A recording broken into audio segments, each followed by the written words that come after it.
বাজানরা আমার ভাইয়েরা, আমাদের শান্তি কোথায় আছে? আমরা নামাজ রোজা হজ জাকাত কালেমা যাই কিছু করি, মক্কা যায় হজ করি বা 5 ওয়াক্ত নামাজ পড়ি, মসজিদে জুম্মার নামাজ আদায় করি, এটার নাম শান্তি নেই, এটার নাম ইসলাম না, এটার নাম হলো একটা এবাদত। তাহলে শান্তি ইসলাম অর্থ কি? ইসলাম অর্থ হলে শান্তি। যদি আমার ভিতরে আমার শান্তি বিরাজ না করে, শান্তি না থাকে, তাহলে ইসলাম আমার কোথায় প্রকাশ হবে? বাজান আমার ভাইরা, আপনি আমি এদিক সেদিক কারো বাড়ি ও বাড়ি চিন্তা ভাবনা একটু কম করি। নিজের ঘরে আগে শান্তি বিরাজ করেন, ইসলাম প্রকাশ করেন।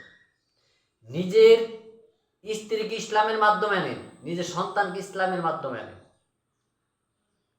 নিজে ইসলামের মধ্যে দাখিল হন। ইসলাম অর্থ হলে শান্তি, এগুলোর ভিতরে দাখিল হয়ে যান। বাজানরা আমার ভাইয়েরা,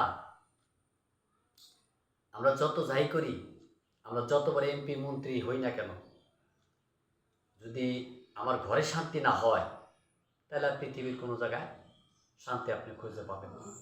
আপনাকে সবাই সালাম দিল, সেলুট করলো, অনেক সম্মান জানাইল, কিন্তু আপনার ঘরে কি শান্তি আছে, আমার কি ঘরে শান্তি আছে, এটাই দেখতে হবে।